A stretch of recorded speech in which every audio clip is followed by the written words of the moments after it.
और वो आते भी ज़्यादा हैं। इसी तरह अब सर्दियाँ आएंगी तो विटामिन सी वाले ये किन्नू आ जाएंगे, फिर अनार आ जाएंगे, फिर आपके बनाना तो थ्रू आउट द ईयर रहते हैं।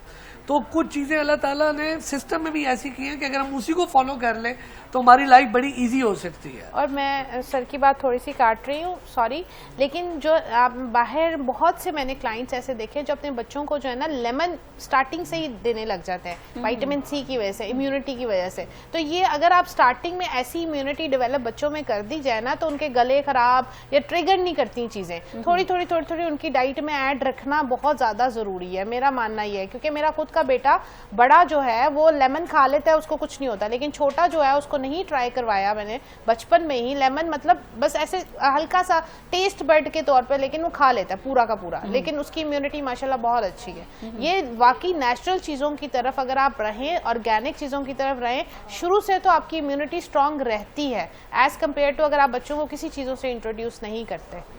सर गर्मियों में बच्चे ज्यादा बीमार होते हैं या सर्दियों में होते हैं? देखिए गर्मियों की अपनी बीमारी है। गर्मियों में ज्यादा बच्चे पेट खराब के साथ आएंगे, वोमिटिंग के साथ आएंगे। स्पेशली जब आपका ये सीजन आता है जुलाई अगस्त का, इसमें चीजें बड़ी जल्दी खराब होती हैं। जो बच्चे बाहर से चीजें खाते हैं उनको गैस्ट्रोएंटेराइटिस, आपने सुना ही होगा, बल्कि आप लोग रिपोर्ट करते हैं कि इतने बच्चे गैस्ट्रो के एडमिट हो गए। सर्दियों में अगर सांस की बीमारियां ज्यादा हैं तो गर्मियों में फिर पेट की बीमारियां बहुत ज्यादा है। और कुछ बीमारियां पूरा साल भी चलती रहती हैं थोड़ी थोड़ी, जैसे अभी भी गैस्ट्रो के आ जाते हैं लेकिन अब फ्रीक्वेंसी वो नहीं है।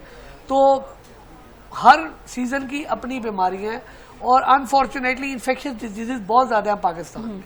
और अगर आप कंपेयर करें ना इसको किसी अच्छे मुल्क से, तो वहां पर ये इन्फेक्शियस डिजीजेस पे बहुत काबू पा लिया गया। वहां पर साफ पानी है तो पेट खराब नहीं होते हैं, स्टमक ठीक रहते हैं।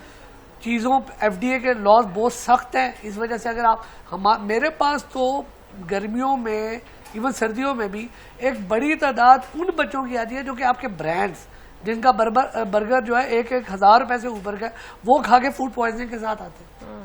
पर क्यों? इसलिए कि हमारे पास लॉज सख्त नहीं है और इम्प्लीमेंट नहीं होते हैं। वो अपनी पैसे तो डॉलर्स के हिसाब से लेते हैं हमसे, कि जो अगर $2 का बर्गर है तो वो उसको कन्वर्ट करके हमसे पैसे लेंगे, लेकिन स्टैंडर्ड हमें कभी भी वो नहीं मिलता जो कि मिलना चाहिए, क्योंकि हाइजीन का ख्याल नहीं रखा जाता। और आपको पता, और वो भी कितने % लोग अफोर्ड कर सकते हैं। मेजॉरिटी लोग तो बेचारे जो है रूटीन का ये रेडियो से ही खाना खाते हैं, इसी वजह से बच्चे भी फिर गंदबला खाते हैं, इस वजह से वो ज्यादा बीमार होके फिर आते हैं। और फिर जब ग़िज़ा अच्छी नहीं होगी तो फिर बच्चे की ग्रोथ भी अच्छी नहीं होगी।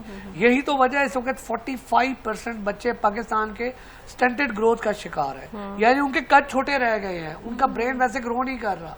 तो अगर यही हालात रहे तो हम आगे जनरेशन जो दे के जाएंगे या जो आएगी वो कैसी होगी?